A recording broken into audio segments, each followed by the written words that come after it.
If I speak, I am in big trouble. In big trouble. And I don't want to be in big trouble. Hello and welcome to the Free Gaffers podcast, Season 2, Episode 13, with myself, Edward Brookes. James Francis. And... Joe Lowden, reporting live from Marseille. That boy, he's always away, isn't he? He's reporting from France quite a lot, isn't he? He just doesn't want to hang out with us. I think he's had enough. Just for context, guys, Joe is out in Marseille for Newcastle versus Marseille. By the time the video gets released and comes out, you guys will know the result. When we're recording now, we don't know the result. Joe, all rivalries, jokes aside, we hope you do get the win as you're going out there with your family and with everybody. Yeah.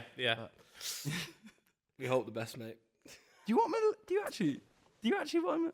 No, I want him to win, and I want him to ruin a certain player's career, but we'll move on. Before we move on with the podcast, guys, please support us, the Gaffers, by dropping a like down below. It goes so far, and it really means a lot to all three of us and our team and everyone behind the Free Gaffers.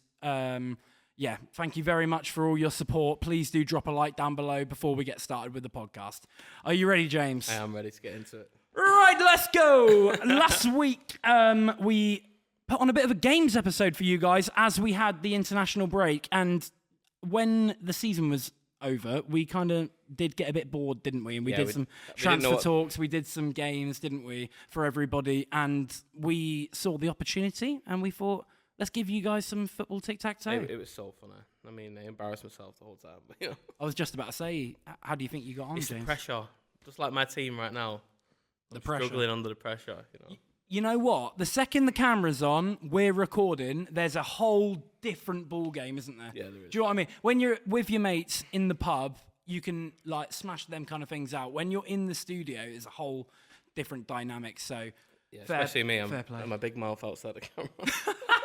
Once cameras are rolling, I'm like, brain freezes. We did have a lot of fun in tic-tac-toe, and thank you very much for the support on that video. But we're back, Premier League, jumping straight back in with the action, aren't we, James? I'd like to say I was happy that it's back, but we'll get into it. We'll get into that. Jumping back into the Premier League action after the international break ended with Newcastle prior to that playing dismally.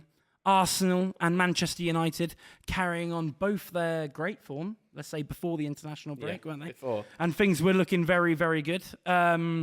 We will be talking this week everything about the current game week which has happened, and we will be getting onto a segment which I've been quite quiet and brushed past, but this week I'm going to really enjoy it. The FPL segment at the end, James. It's all right.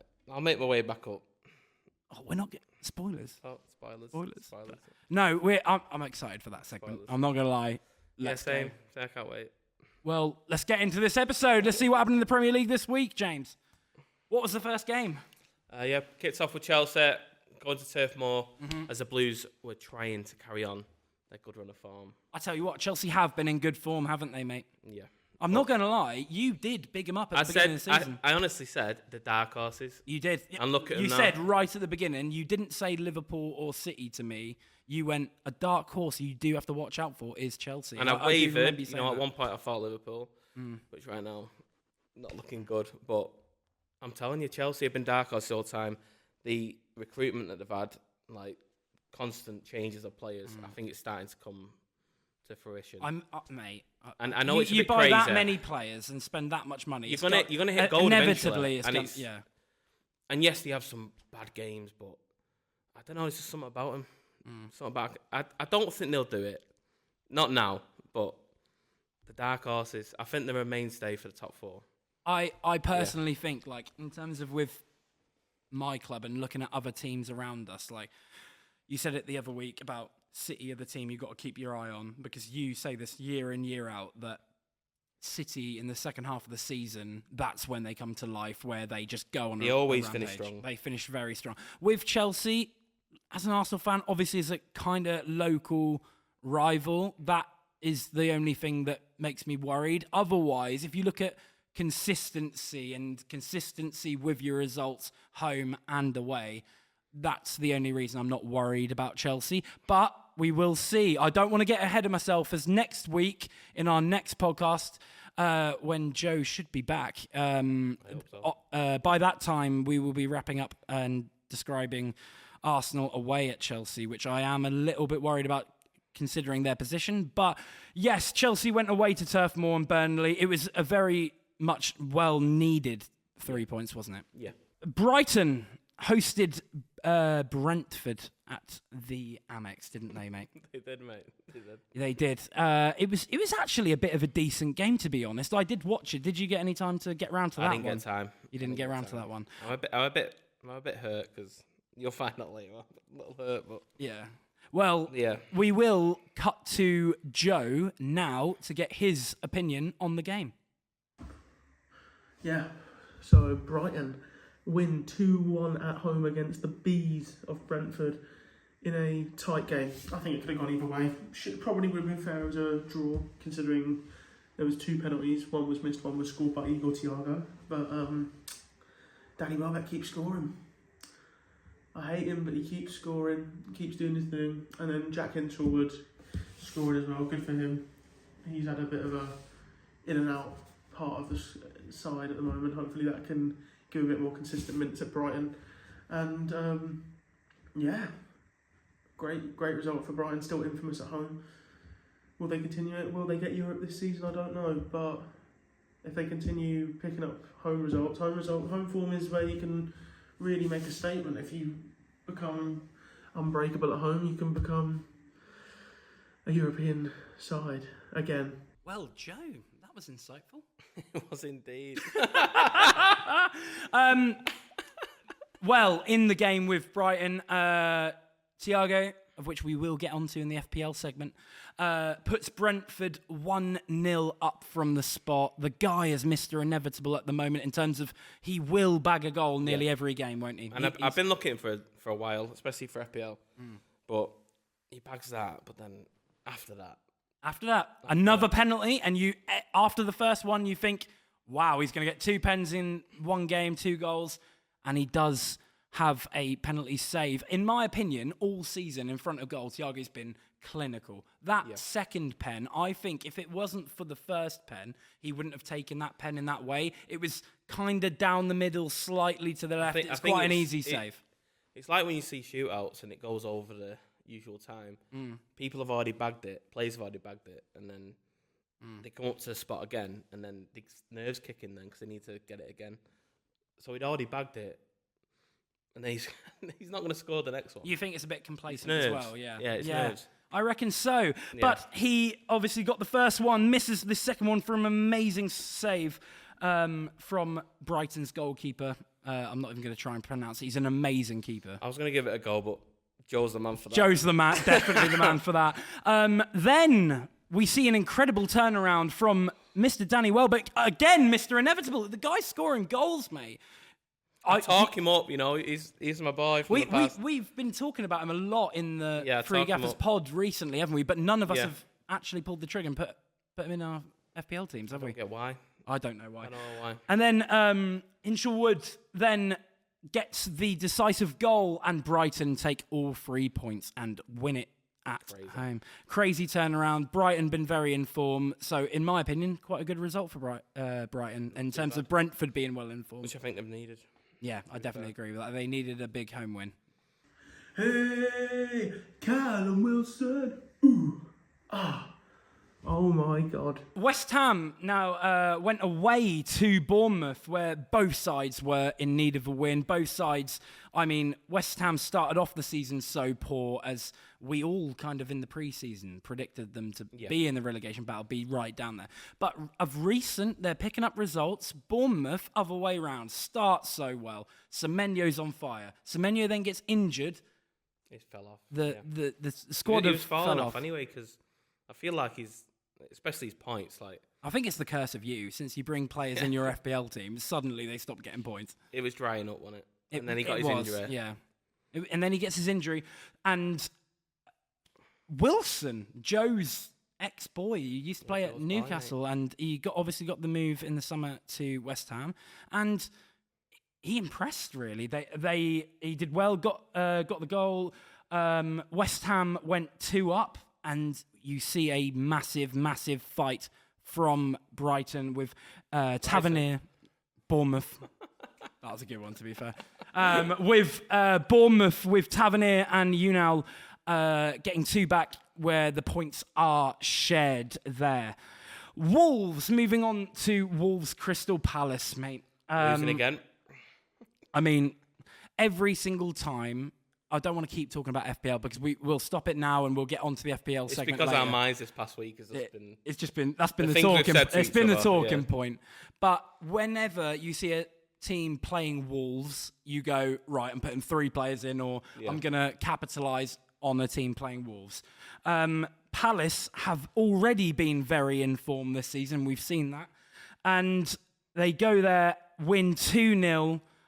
Some will say Wolves did have the better chances, James. But Palace, obviously, I think most people would have seen that come in. They're a better team. It's what we expect. Yeah, they're a very underrated team in the Premier League this season, with Munoz and Pino bagging the goals, getting all 3 points back to Croydon. Munoz, side note, has been unreal this season. He's been a great pick. He's one of my favourite, and I'll say this on camera and with obviously on audio with the podcast. Munoz, outside of the team I support, is one of my favourite wing-backs in world football. Because you know when you're watching Premier League week in, week out, and you see that player that you go, even though they don't play for a team as big as my club, I wish they did play for my team. See the potential. And that was what the case was with me with Eze last season and the season before. I was like, I want him at my team. Obviously, I got lucky with that. He was always coming. He was. Yeah, well, that's the beauty of that transfer. But with Munoz, he's another player that I see that I'm like, wow, if we didn't already have like Timber, who's one, if not one of the best right backs in Europe, and he's better. Then I go, Munoz is the guy. Like, he's so good at bombing forward and making a threat in the attack, as well as he contributes to that back 4-5 that he does. We could do with him. I'm not gonna lie. I've been thinking about it, and I was like, what clubs should sign him in the summer? And I did think of United. That is our biggest lack. We're lacking your wing backs, or them which type I'll of get players. onto more. Yeah, but I think with your side, James, I think you'll agree with me that your centre backs, you're starting to get there. You're starting to build that, and then with the wing backs, they either attack well and then they leave too much space in behind, or they defend well, but they don't get forward enough, don't create the chances. And I think Munoz is that guy that he gives a bit of both. And well done to Palace. You've done very well already winning the Community Shield, and I think you're going to have a very, very good season. Shall we go on to Joe and see what he's got to say? I guess. Reporting live to Joe out in France. Crystal Palace carry on their good run of form. They've picked up a nice win, as we saw, against Wolves. Munoz and Pino, both unbelievable performances against the Wolves side that probably should have got something out of that game with having higher XG, similar possession. Clearly the new manager bounce under Edwards is going to maybe give him a bit of a boost, but will Palace get top 4 this season? That has to seriously start becoming a question. Like, top 4, top 6 is seriously starting to become a question. And also, Wolves, will they beat Derby's record of 11 points? Even more insight from Joe out in France. That guy, he talks. He talks a lot. That's all I can say, he talks. I love that. Yeah, that's future merch for the Free Gaffers. Joe, he talks. Joe Lowden. He talks. Well, on to the next game. Liverpool hosted Nottingham Forest, and everyone and their nan, their granddad, their mum, everyone thought Liverpool were going to win that game. Everyone thought this is the point where they start. Unbelievable. Like, I think everyone looked at the run of fixtures Liverpool have now got, and they've gone, right, they've dropped points, but this is where they get back, and they're trying to chase the title race. No. They were already, in my opinion, out of the title race, and they've bombed it even more. James, your opinions? Absolutely shocking. I bet you're loving it, aren't you? I'm loving it. You know, I saw that. I didn't get to watch it because I was busy, but I saw that 3-0. I was like, oh my God. Like, it was embarrassing. You know? Like, they were probably like, it was only a few, I wouldn't say weeks, a month or two ago, I was claiming they're probably going to win it. You were adamant to me about, let's just say a month ago, and you were saying to me, you were like, right, your team are good this year, but Liverpool, they're a joke. They've signed all these players. And even I was with you a bit. I went, you remember that part where we dropped a couple of points, and I said to you, I was like, Liverpool have signed Isak now. It's gone. They're going to run away. I think it's hurt them. Away with it. I think signing Isak has affected them so badly. I think it is not XTK's confidence. Yeah. He was on fire. He was on fire, and he was lighting it up. And I think if he was left to his own devices to being the main man, because he knows he's not the main man now. And I think it did knock his confidence. And then, mate, Isaac's in there stinking up the gaff. He was injured for a bit of it, wasn't he? No, he wasn't fit. That's what it is. But how low they are, it's amazing. Liverpool lost 3-0 to Forest. That's the stuff of dreams. Oh my God. Isak, another stinker. Oh my God. It's unbelievable. Inject it into me. Come on. That's exactly what you wanted. Well, exactly what I wanted at least. Liverpool out of the title race. Absolutely unbelievable performance from Nottingham Forest. They actually, like, with some of these games, it's snatch and grab, but Forest deserved the win comfortably. Liverpool did nothing. Forest took their chances, even though there weren't that many of them, but they took the chances that they were given and they created some really good ones. So, yeah, it's just Forest on the resurgence now. God, every team seems to be on a bit of a resurgence at the moment. But yeah, Sean Dyche doing what he does, beating Liverpool. Unbelievable. So, on to the next game, James. Sunderland went to Craven Cottage. In my opinion, just before the break, it was a bad time for Sunderland after getting the last-minute equaliser against Arsenal at home. Spirits were high. They go away to Fulham and go to London. And I'm not going to lie, Fulham were the dominant side. Fulham played very well. Who saw that, to be honest? The way that Sunderland have been playing as well. Yeah. But Fulham have been... You and me have both been bigging up Sunderland this season, and I'm not sure if it was you or if it was Joe. It was one of you it was either last week or the week before, game week-wise. One of you said Fulham are a bit of a doubt this season. They could be in and around the relegation zone due to how many easy points they're dropping. They're not looking as impressive as previous seasons. I believe that was Joe. I do think it was Joe, to be honest. But with Fulham, they're that kind of team that when you play at Craven Cottage and the recruitment they've made over the years, even though they're not signing these big names every season, they've got enough quality to stay up and get the big results like this one. 3 points against Sunderland, one team in Fulham. I think the bookies must have had a field day with that. Even though it's at Craven Cottage, I think a lot of people would have backed Sunderland for that game. Sunderland, the way they're playing. I still think they're going to get Europe. You do? I still think. Who knows though? But I think Sunderland will get Europe. I think the reason why I think Sunderland will get Europe, no offence to Joe, is their home record. They still haven't lost one game at the Stadium of Light. Their away record, that's where it's shaky. And for anyone that like either does bets or like has like things going with their mates, if you see Sunderland playing away from home, that's where you doubt yourself and you don't go touch that game because anything can happen. Whereas when you see Sunderland are the team playing at home, as long as you back them not to lose, I think Sunderland are a very, very good shout. It's a blip. Well, the question Joe wanted me to ask is, are Sunderland starting to get figured out? Is their luck running out, or is it more that Fulham at home at Craven Cottage, they've seen their recent results, they've worked on it over the break, and they've gone, we need to start pulling results out now? What do you think it is? I mean, when you're at home, anything can happen. I agree with that. I think it's just a question of like Fulham having a belief from the fans. I don't think Sunderland get it figured out. The way they've come up, the recruitment they've had, they look incredible. And I think, it's one game that looks a bit shaky. if I see another 1 or 2, then I'll start thinking about it. The only other game all season I was like, oh, Sunderland don't look very good, was when they lost at Turf Moor to Burnley.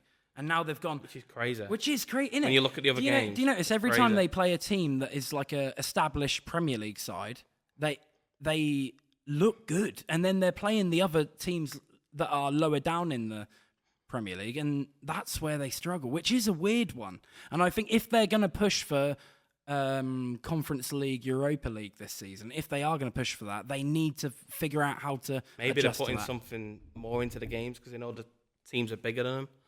So like maybe going into it with this belief, like we have to put. Well, like there's a big hype, yeah. We need to do this today. Well, whereas if they're going against Burnley, they're probably thinking they're struggling. It's Burnley, yeah. And maybe Burnley have know them a bit more, and they set up for that because they played in the Championship. With maybe them. they know them a bit more. I think you're spot on with that, you know. So maybe that leads into what he said a little bit, but I still don't think this is when James gets to speak and he shows elite ball knowledge.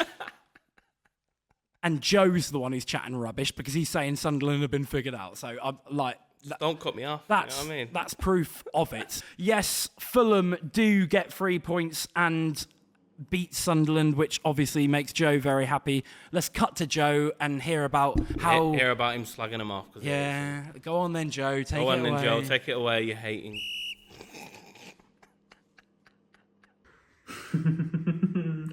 Oh, I'm so happy this result happened. Oh my God. Oh, it's unbelievable. It is what I've been wanting for a long time. Sunderland lose to Fulham 1-0 and they got absolutely dominated, did nothing, were terrible. This is the Sunderland I wanted. Let's hope it stays like this for a little while now. I like this, but great goal from Kevin. Probably should have been more for Fulham, probably should have been 2, maybe 3, but it was a good result for Fulham, getting them obviously away from the relegation zone themselves because they were floating dangerously close like a certain team that is being warned right now. But yeah, thank God Sunderland lost. It is absolutely fantastic. It's what everyone wanted, isn't it really? Well, that was expected from Joe, wasn't it? I didn't see any other way, to be honest. Well, Joe, moving on to your side.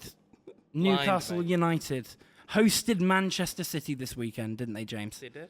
And as a deluded Arsenal fan, I said last week that I believe that Newcastle can make City drop points. And if I'm correct, in last week's episode, you both looked at me like I was a bit of an idiot, but I think you thought I was getting a little bit carried away. And I'm not going to lie to you guys.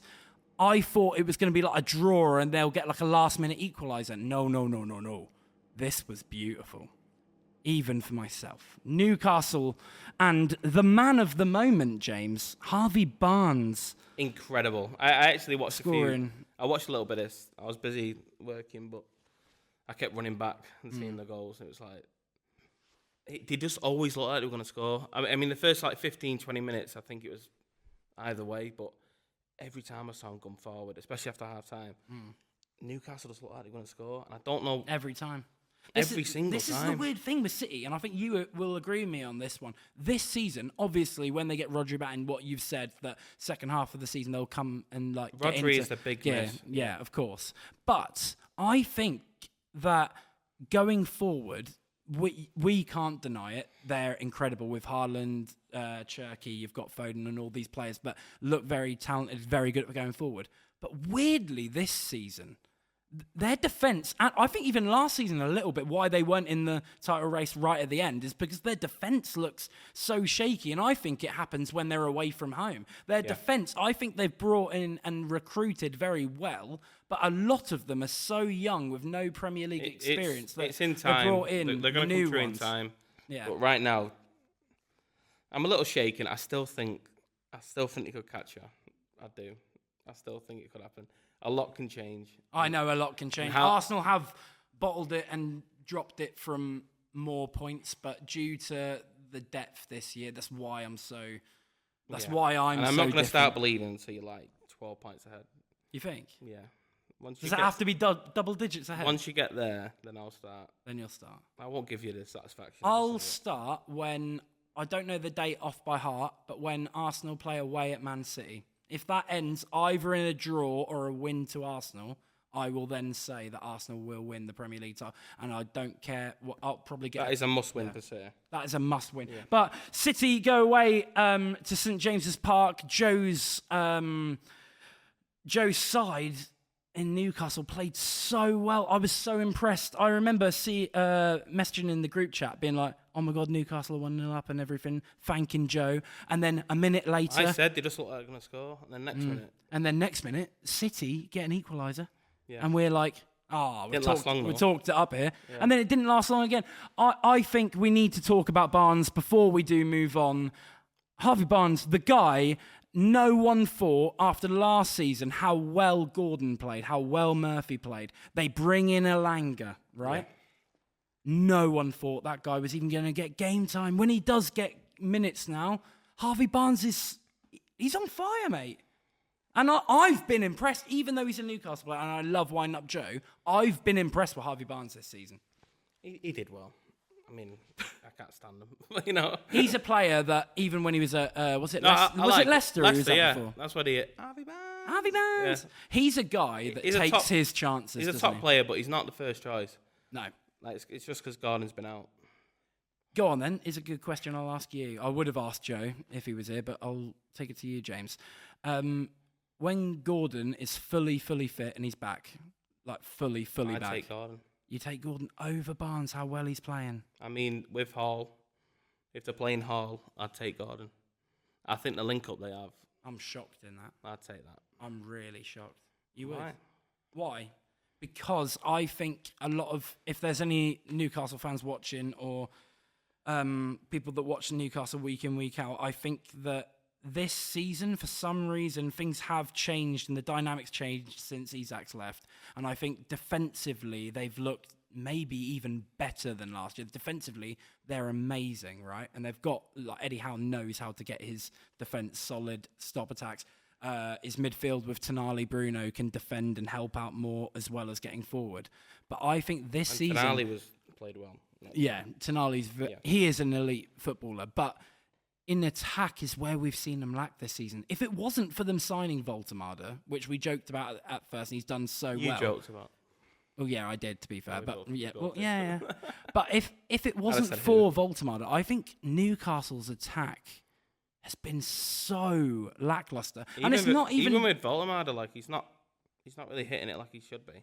I think he hit it off like as soon as he signed for him, right? And now the Premier League's figuring out how to defend against him. They've figured him out. Maybe they've even figured out how to defend against him this early on. I hope it's not the case for Joe and for Newcastle fans. Obviously, they got Wiese. Obviously, they got Wiese to come back after injury, and I think he'll help. If he's still the same player, yeah, which he will be. He'll help the team. That'll change it. But the biggest shock for me this season with Newcastle, they spend all that money on Elanga. And he has been, and I'm sorry to say it on camera, Elanga has been one of the biggest flops of the season. He costs so much money from Forest, considering what he's done in the Prem, and then he's contributed less than even Jacob Murphy now has this season since they've now brought him in. And then with Barnes, he's kind of outshone Gordon. So they're two main wingers that they started the season with after the window ended, and that they were like, this is the main starting wingers. That's depth as well. I agree with that. You know what I mean? Like, you're meant to have a bit of a battle. Like, he's put his name on the sheet now. Like, Harvey Barnes? Yeah, he has, and he's gonna. I still think Gordon's the first choice. You do? I still think he's... I don't hate it, mate. He said he's first choice. I really don't. He is. I just think Gordon played so well last year, and when I've seen him play this season... I just can't see him dropping Gordon. You can't? I can't. When he's fit, he plays. What about playing Barnes maybe on the right? I just think he's played that well. It's He might make a case for that, because I won't see Elanga there right now. Yeah, neither do I. He'd be bottom. Elanga's got a lot to do to work his way back in this team. Oh. Well, let's move on to Joe and hear him ramble about. Ramble about his. So we'll see in half an hour. He's definitely going to brag about this one, isn't he, James? Yeah, he is. Go on then. He needs it. He needs it, really. He needs it. His team have been that bad this season. Take it away.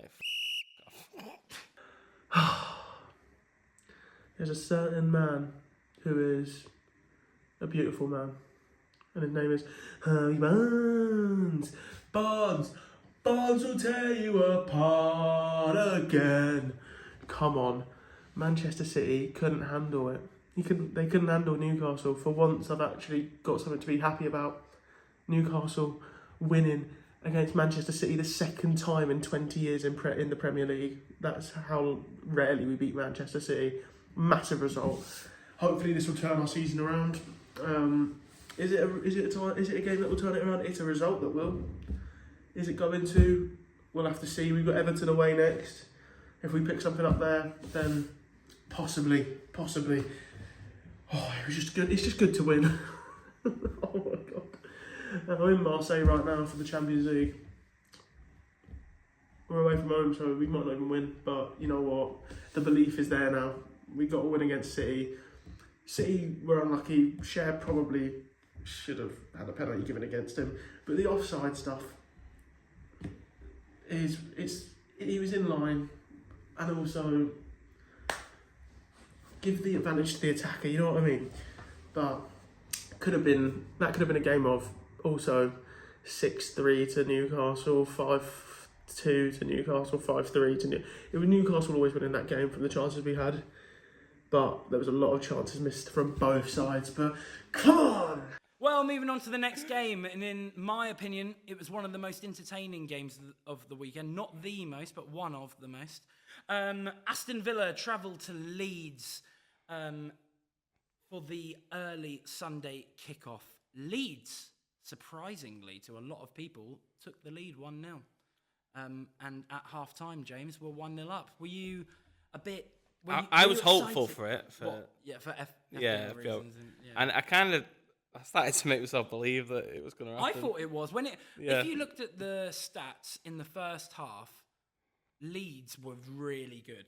And then you look at the stats in the second half, and moving on to the second half, a certain Morgan Rogers. The guy is an elite baller. He's shown it for a couple of seasons now. Scores a brace and gets a double against Leeds United, which inevitably gives all 3 points to Villa as they now move, James, into fourth. I still remember, I think it was 3 weeks in, and they either lost every game or they got a couple of draws, and they hadn't scored one goal. I think it was in the first 3. It was either first 3 or 4. It was quite a lot of games. And we were all like, where are they going to finish? They're going down. Like all of us. All of us were, weren't we? We were all like, we were all even like, if they turn it around, they'll probably finish like bottom half. Just survive. Yeah. But like we were shocked at how they can't put the ball in the back of the net, Villa. And now it shows, doesn't it, mate? Rogers, what you Rogers said. has gone under the radar as well. He's finally started to perform now how he should be playing. And people have been missing him, especially with like... Morgan Rogers? Morgan Rogers. Yeah. I think last season, I think you'll agree that the last couple of years, or over the last like 5 years, Ollie Watkins has been like the main man they rely on. I think this year's changed. I think last season you could see that. That is starting to change. You could see that, and then now it looks like it's becoming that. I'm not going to lie, mate. If you look at all the English midfield talent in the Premier League, Tuchel's got a hard job for the World Cup, mate. There's so many talented midfielders now in that England midfield. You look at Wharton of Palace. You look at Rice of Arsenal. Wharton and Eze. Rice have to play. You look at Eze. You look at Foden. You look at Morgan Rogers, and that's just the Prem. Call him. Who, sorry? Midfielder. I was going to say Palmer, but you'd have him. Yeah, you got Palmer. You have Anderson of Forest. He's played really well. There's such big competition. He's in the spot on the team. But with the game, Villa now move all the way up to fourth. Currently, I don't know if they'll stay anywhere near around there, but they are in Champions League position. From bottom 4 to top 4, pretty much. Like when you look at them, like they're to not scoring goals at all, to coming up clutch. Slowly rising. I don't think people are catching it. Maybe they will now when they see the table. But again, I don't want to talk too much about FPL. We will get onto that later on in the podcast. But I think that's why when I look at other people's teams, due to how poor they were at the beginning, that's why you don't see many people with a lot of Villa players in. Whereas I believe over the next month, you're going to start seeing more and more being creeped in. A lot of people's sides. Well done to Morgan Rogers. Well done to Villa, turning it around. Do you think that this could be the end of Daniel Farke's reign at Leeds? A lot of Leeds fans are annoyed that since they've moved up to the Prem, first half they start well. They look like they're competing in the Prem. Second half, in most games for Leeds, it looks like they throw the game away. They let in not just 1, but 2 or 3 goals most second Who are they half. going to bring in? I don't know, to be honest. With the quality they've got in their And where's he starting going to lineup. go after? What, Daniel Farke? Yeah. Probably back to maybe Bundesliga and do well at a Bundesliga side, I think. But I get what you mean. I wouldn't get rid of him, but I think there are definitely some Leeds fans out there that would. Please let us know down in the comment section below, or if this is a clip for TikTok, please let us know in the comments as well.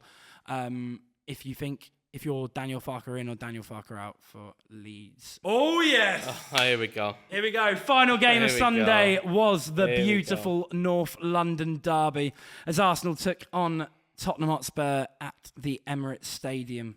Arsenal were, let's say, slight favourites and a potential chance to go 6 points clear of second Chelsea, 7 points clear of City. And I don't usually do this, but I'm going to have to quickly for the camera. Just give me 1 second. Here we go. Oh, my God.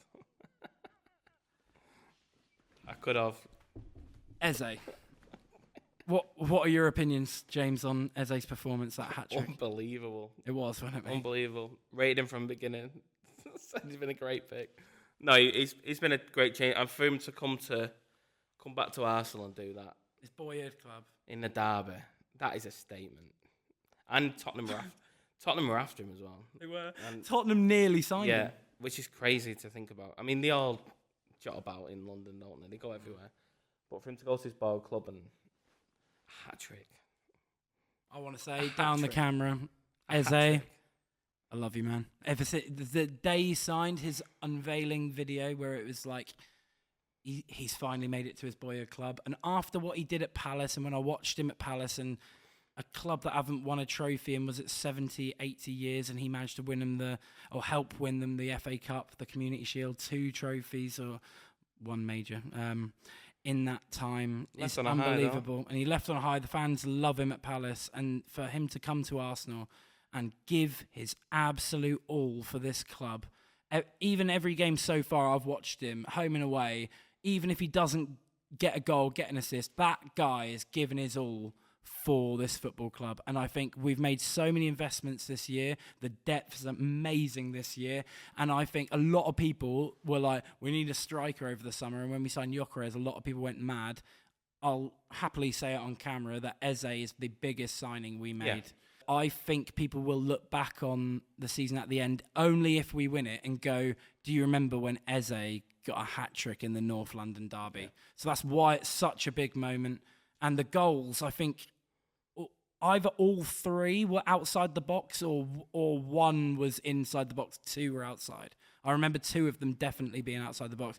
I'm over the moon for him. I'm over the moon for Arsenal fans, how we're playing at the moment. We've got a very, very hard game next week away at Stamford Bridge, the team in second place. But if we go away from home to current second place in the league and get 3 points, I'm not gonna lie, guys. In next week's episode, I'm gonna be insufferable, insufferable. But what a game! Coming off the back of the Tottenham game, I think they're gonna do it. I think the momentum. I think the belief's there a little there, bit. and then seeing them play. I mean, I say they played very boring football. They didn't in the North London derby, did seeing they? them come, obviously it's a derby, so you do. Seeing them come alive and attacking like that. Being that aggressive, that's not Arsenal. It's crazy. It was maybe, crazy. Maybe it's a title winning Arsenal. Who knows? It could finally be the year, guys. It could finally be the year. One thing I do want to add before we do move on, because it's such an incredible stat, and Eze, before we move on, you need your flowers. It is the first hat-trick scored in a North London derby since 1978. It is an incredible stat to break. Mate, and for it to be him as well. It's a story, isn't it? I was emotional. I did not stop hearing from this man. Like, I did not. The amount of messages I got from him, the phone calls, I ignored about 4 of them. But when he finally got through to me, my God, he didn't show up. Final game of the weekend, James. Oh. It's your game. I'm going to let you take it away. I don't even want to speak about this, but the biggest club in the world, Manchester United, going against little, small, puny Everton. Talking about Manchester United, I love that jacket, James. Do you like it? It's beautiful. A good friend of me, but a good friend of me. Good friend of mine. A good friend of mine bought me this. Yeah. Maybe Joe should pick his game up. You know what I'm saying? My guy. It does look very good on you, James. It's not too bad, what you know. a lovely jacket. We might be falling down, but at least got the drip. At least you're looking good. At least I got it, you know, while I'm falling. Well, tell us all about the game, James. Please do. But you know what? We were on the attack. I saw Bremo and Bruno having a little bit of flair. I thought, here we go. And then the beef between Gay and Keane. It's the most stupid red card. I'm I've sure he seen slapped him in the face. Since I've been watching football as a kid. That's got to be up there, isn't it? Yeah, it's in the top 5-10 of all time. And you're getting a red card for beefing your own team. Your own player. I mean, I get it if it was like against each other. Imagine being that manager, though. But yeah, you'd be fuming. Lose it in the training. But doing that against your own player, against Keane as well. Yeah. Past Man United, by the way. But so Everton go down to 10 men. Yeah, but then what happens? 10 men, and we go 1-0 down. Dewsbury all dribbles through Yoro, got a player before him as well. But Yoro should be shutting that down. The fact he didn't shut it down. I mean, what could Delit do by the time it got past him? It was a good finish. It was decent. I've got to give it to him. Delit needs to link up with Yoro more and support Yeah, him as he's such I don't a young think he defender, could. But he couldn't have done anything. He couldn't have done anything. That was Yoro's, and I think it shows lack of experience. You're right. Right. With his age, but the it was a good finish goal. well, It was a good goal. was good. It wasn't Leman's fault. He got his fingers on it, to be fair, but I have no problems with him. But you know, it hurt. It hurt. But later on in the game, two individuals who have been Bruno your main men and Bremo again, close to scoring a couple of times, but they can't carry the whole team. They can't. You know my love for Bruno. You know my love for. He cannot carry the team on his own. I'm one of them guys that I've got mixed opinions on. I mean, a lot of people have. I love him, but he's my boy. But then, and Bremo came in. I called it right. He took a little time to settle in, and he was incredible after that. And Bremo is playing amazing at the moment. And I finally believed, like, oh my God, this man's going to do amazing. Well, that's a good question. I want to ask you, James. Then, can two players carry a team? Nah. Can they carry your team to top 6 where you want I think to finish? World-class top players, like the big names, yeah, but I don't think they can. And we're finally starting to get a bit of a rhythm. And what was it, 5 games unbeaten? I mean, we're due a loss. We were, but to 10 men Everton. At home. At Old Trafford. At home. That's what I was saying. I kept saying Old Trafford. I kept saying at home. But no, I don't think they can. I mean, when I've got Dorgu running up, do I want him in the final third with that decision to make? That shot he took, by the way, oh my God, in front. I won't say in front. Well, he was in the box. And in the box. It fell to him, no defender on him, and he put it off target. That way. Goal was here. That way. He's not a striker, though, is he? He's not. But Shaw would have done better than that. We've seen it for England, sure. I mean, when I saw Dorgu and I saw Mazraoui, I knew we were going to struggle. What annoys me about Dorgu is he gets in all the right places, but it's his decision making. Yeah, he can't do it. He just can't. And I think that's where we need a bit of backup, maybe. I do agree with you on maybe. that. Well, moving on to the next point, Pickford, save after save after save. What a performance! He won them the game, in my opinion. I agree with that. I mean, we lost the game. We lost it ourselves because against 10 men. Why are we still playing a back 3 against 10 men Everton? Why? Secure yourselves. You've got the extra man. You can just go forward. Stick 3 up front. You can just get a goal. I don't get it. But save after save, he was unreal. Xerxes' header as well. That was one of the best saves I've seen this season. I thought we'd done it. Is it save of the season, James? Because Xerxes, so late on in the game, gets a good head on it, and somehow Pickford tips it round the other side of the post. I mean, I can't even think off the top of my head a better save right now. It's annoying because if we watch back every game, we'd go, oh, that one. Yeah. But off the top of our heads right now, as we're filming, I saw that and I saw it. I thought we'd done it. I screamed. I thought we'd done it, even though it was Zirk's there. But the man was in front. I thought having up front he would score, to be fair. Funny enough, when it's not against your club, when it's for England, you really like Pickford, don't you, mate? Yeah, I back Pickford. I think he's a great player, but when he's playing for Everton, don't like him.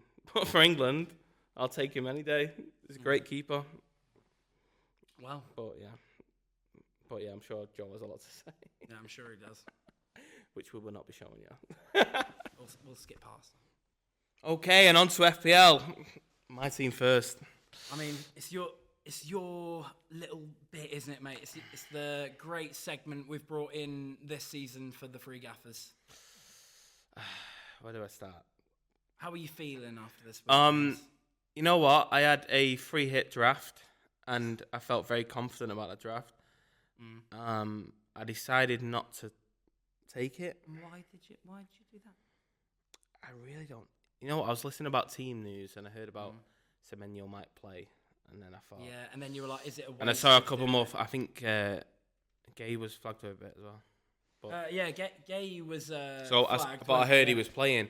So I heard about all these players, and I thought, you know what? I've actually got a team. There was only one guaranteed out, wasn't there? Like guaranteed for which was Gabriel. This team was made before the free hit draft. So the team I made 2 transfers way before the international. What this current team you had this week? So I brought in Mbuemo. Yeah. And I'm gonna try and say his name. Dominic Sloboslai. That's it. Did it all right. Yeah, really so I brought them both in. Go on, tap me up for that one. Thank you. Yeah, So I brought them both in on a gut feeling, watching both games. Because I was watching that Liverpool game with I'm not going to lie, when you mentioned in our group chat of the free gaffer you thinking of the idea to bring in Mbuemo, I was very jealous because I see the fixtures. But how did that go, James? It took a few games for me to... I saw a pattern. I saw him performing. Because I'm still very... Could you imagine if you pulled the trigger like 2 weeks ago I know. and you brought And I him didn't in for because when I think of United now, I'm always like... I'm a lot more cautious to take the hit. I'm going to say this on camera very quickly, and I'll let James take over his team on FPL. This is the reason I think you, Joe, are going to finish last. He thinks with his heart too much, with his own team. Yeah. You and me, we think every single week, how are we going to get the maximum amount of points? And I think that could be the reason Joe potentially wears one of our shirts at the end of the season. Maybe. I would love it. Will that happen? Wait and see. But, you know... You take it away with your whole team. How is your goalie? Pope, proving to be the worst transfer in I've made in a long time because I had him or Raya. I was given some opinion off a dirty Newcastle fan. Again, thinking with his heart, mate. Yep, from Surrey. Again, yeah. Not even from Newcastle. Not even from Jolly Town. But yeah, he has got... He's going to hate that. I know he is. But consistently, he's got 3 points, which is better than some. That's not bad, mate. Better, but I was going to go Raya. You do know if you kept Sanchez before you did bring him in, you would have more points. And I was up for Sanchez, but I called him off too early. But then I decided to bring Reece James in. Yeah, how did your defence get on this week, James? Reece James 1-pointer. Okay, That's so unlucky of you because they did get a clean sheet, didn't they? 45 minutes he was taken off. Around half time. It's so unlucky. That's unlucky. If I'd have made a different choice, then I'd be all right. If it Chalobah, something like that. But then on to one of your higher performing players. Okay, yeah. He did all right. I can't even think what he got. Five. And then Sensational, same again. Something like that. 3. I'll take that. You know what I mean? Sensational's been... He's been good for you. He's been all right. He's been all right. And then on to your midfield where and then, I don't even want to look at it. And then I had Mbuemo, expecting him to... I was actually going to captain him, and I backed out. I was actually going to captain the guy, and I backed out last minute. Stinky 1-pointer, got a yellow card. Thank God you didn't captain him. Semenyo and Caicedo did not even play. Reinders and Rodon came on for 4 points between them both. Which, you don't when you have players that are so injured and they're out, you don't turn down 4. Do you know what I mean? You turn down like maybe like a 1 or a 2 point, but 4 you kind of don't turn down off the But bench. I ended up with 26 points. I got Soboslai with 2 points, something like that. Really bad. Mateta, who I thought was going to do the business, blank. He'll come good. Trust me, he'll come good. Haaland, captain, blank. No one saw that coming. No one saw it coming. Votamada, I had no other choice. I should have done. Did you want to start? My free hit? Votamada? Look, people won't believe me. My free hit was so strong. You didn't even believe me. Who did you have instead of Votamada before you did your free hit then? I had Thiago, Yeah. but he missed that. It was only 4 points. So. But if he'd have hit that, didn't, and he I'd have did the been, first I'd have been goal so plus good. that. And you don't believe me, but I had Eze in the team as well. You don't. I Believe don't me. believe that. You don't believe me. I do not believe that. At all. I still regret taking Saka out, to be honest. But you know what? It is what it is. I'm still gonna finish the top. I still believe in myself. I am not happy with 26 points. Can you look down the camera and just say that you believe you're I am. definitely I finishing believe top? I'm still gonna finish top. How many points are you behind now? Or we'll get onto that maybe later. We will get to that, but I know the. You're still in second though, aren't you? Yeah, but the gap I've got was the gap we had between us before. Yeah. I need to retain that. But So, we will get onto that. My player of the week. Who is your player of the week, James? I don't think I have one. You got to have one. I don't think I have one. I'm not going to lie, all of them kind of flopped apart from It's maybe gonna Gay. have to be Gaya because there's no one. I'm not even. It's a half one. You don't even get it, mate. Should have done better. So you're going to go no player of the week. My flop of the week. The Joe of the week. My blob of the week is going to be Mbuemo. I brought him in with big dreams. Expectations. Yeah, big expectations, and he didn't. I mean, when you talk about Sloboslai, just about got it. I brought him in because I saw the attacking threat he had in midfield. Who, what, Soboslai? Yeah, then Bradley got hurt. So they had to push Soboslai. Yep, so he had to go right back, and that's why it looks so silly me having him in. And then now you have a defender. It looked like a little bit of a sneaky little pick. It wasn't a bad pick. It was just now. I just got unlucky. However long Bradley's out for, now you have a midfielder in your FPL team that's actually playing in. I need him out. I'm not gonna lie, I would if I was. And I've got so many changes I need to make, and I'm done for. How many points did you get this week, James? Total 26. That's what I got. Average this week was 32. How are you feeling? Really? I will come back better. Next week, I honestly believe I'm going to get the highest points of the week. Without a doubt. Hopefully by a long mile. The one thing I will say is that even though you're not in first currently, the one thing that annoys me about James on FPL is when you start to compete with James and you start to doubt his FPL, he then, the following week or two, he goes on a rampage. And that's what's annoying. So I'm trying to keep a level head. You know, I've took my head off it. I've been a very busy guy, you know. I've let him have a little bit of fun. A little bit of fun. And then you let me believe towards Christmas. Yeah, and then I've got to crush it for Christmas for me. I don't mind that. I'll bring on the glory for my family, for me. For the Francis Well, clan. moving on, James, from your side, who's the next team in the FPL segment? All right, we're moving on to Ed, mate. Moving on to me, mate. I'm not going to lie. I enjoyed this week. Best points of the week out of the three. I'm a little bit chuffed, to be honest, because you guys, anyone that watches or listens week in, week out, knows I have this joke going where I go, I've got a plan. He hasn't.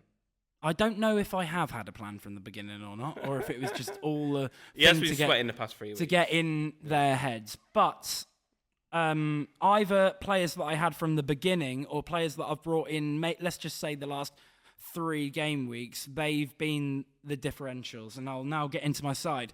David Raya only getting 2 points. That was the most annoying points drop of the week. Even though, and I now feel how you feel every week. You know when you get a good score and you go, but I could have got more? Yeah. Because I watched that North London derby, right? We won 4-1. I'm over the moon. Best game ever, right?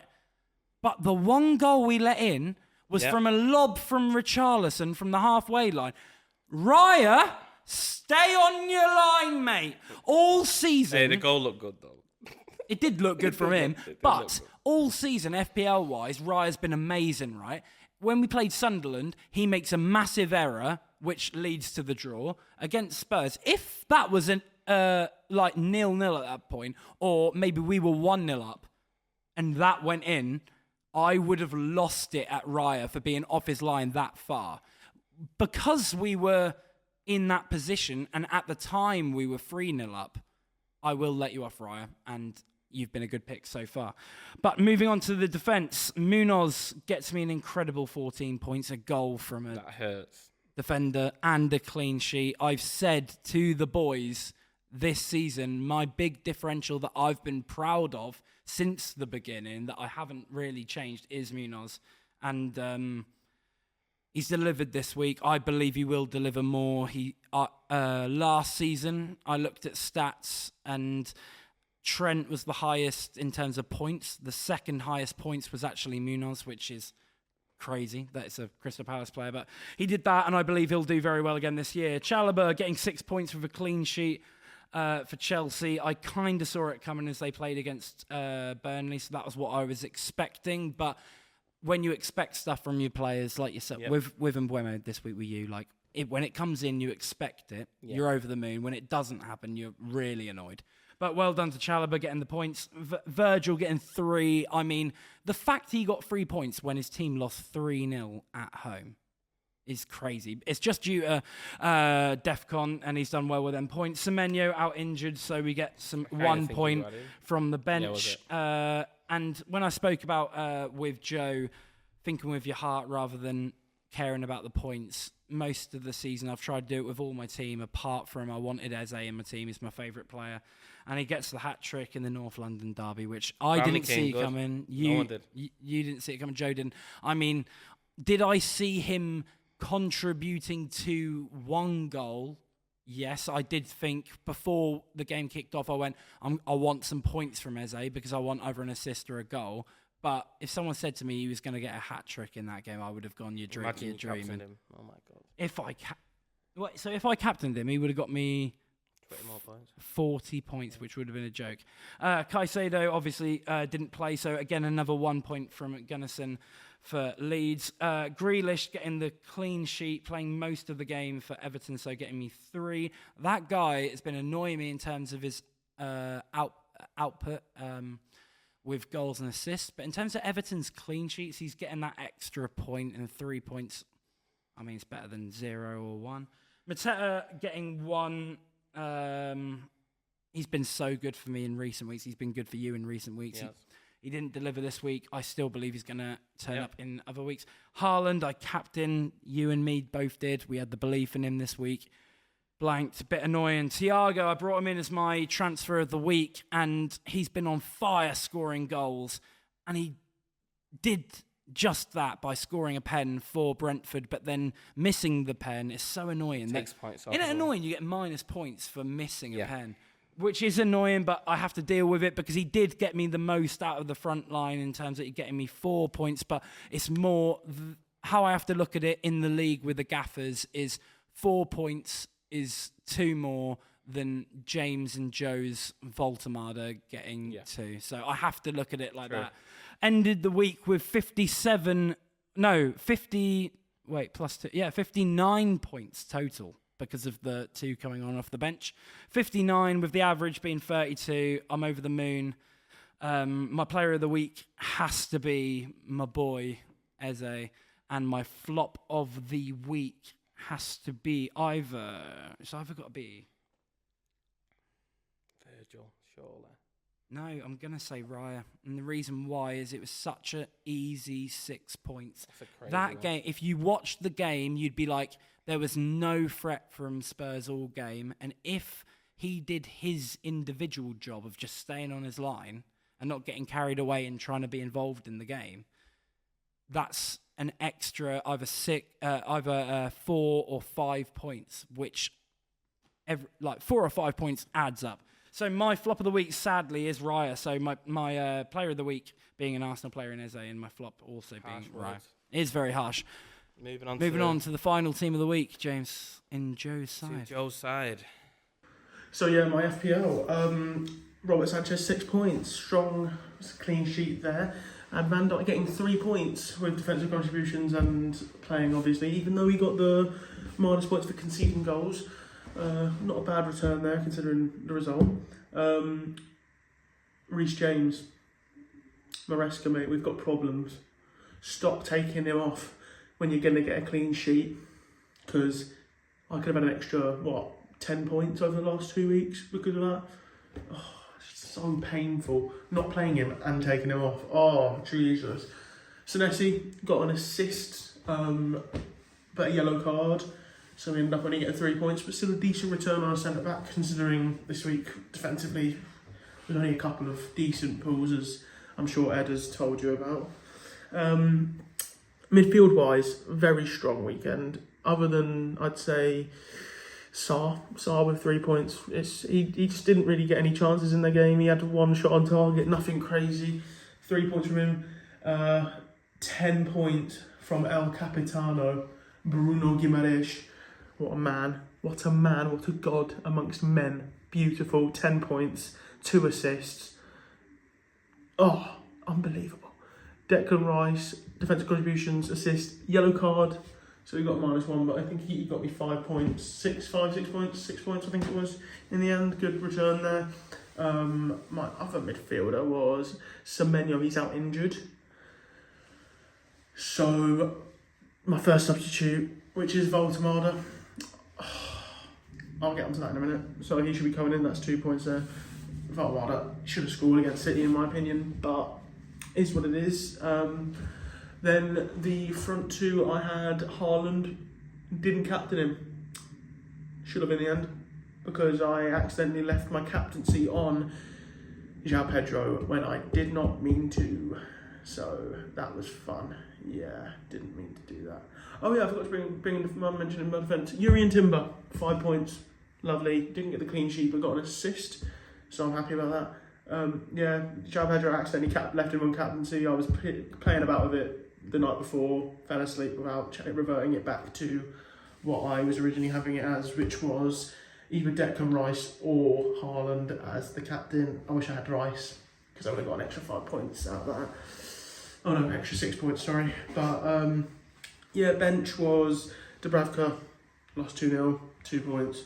Voltemada, 2 points. Every time I take this man out of my starting 11, he always bags a 9-pointer. Elliot Anderson, 9 points. I'm hoping that FPL messes up in some way and realises that, it's a midfielder for a midfielder, let's put Anderson in, give me an extra 9 points, but it won't happen. And then Tarkowski, who plays tonight, is sitting on my bench. Even if he concedes and gets defensive contribution, he's only going to get 4 points, which, yeah, would have been not better than Reece James, but is what it is. So I am on 41 points now. If Voltemada comes in, it will be 43. If Anderson comes in, it will be on 50, which is a strong week. But Ed's had the strongest week, as we see. And James is getting caught up by even me, which is scary after my couple of stinking weeks in a row. Let's see how FPL travels out, and yeah. So the league is currently looking, just for an update for you guys, it's going to be on the screen somewhere. Gaffer Insables, my side, is finally top of the league with 600 and... That's correct. How many am I? Well, 690 points.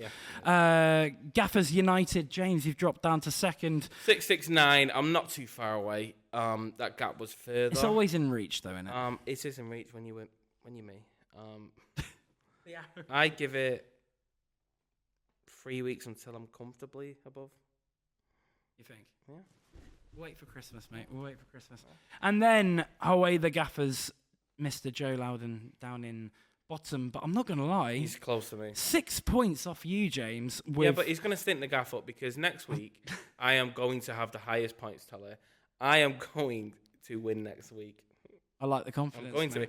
And I may finish top again. Who knows? We'll see, mate. I will take that back. It is mine. Thank you.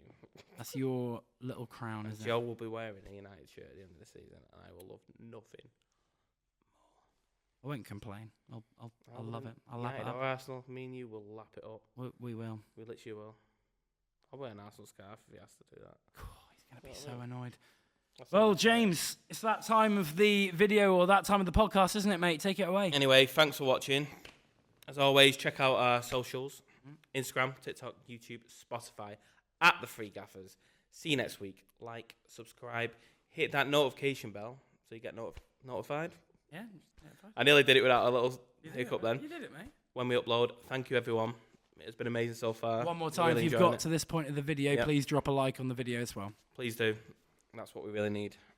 We'll see you next week. Let's go. Come on. See you later. I'm so happy without Joe. Thank you. Thank you so much for watching, guys. Cheers. Like and subscribe.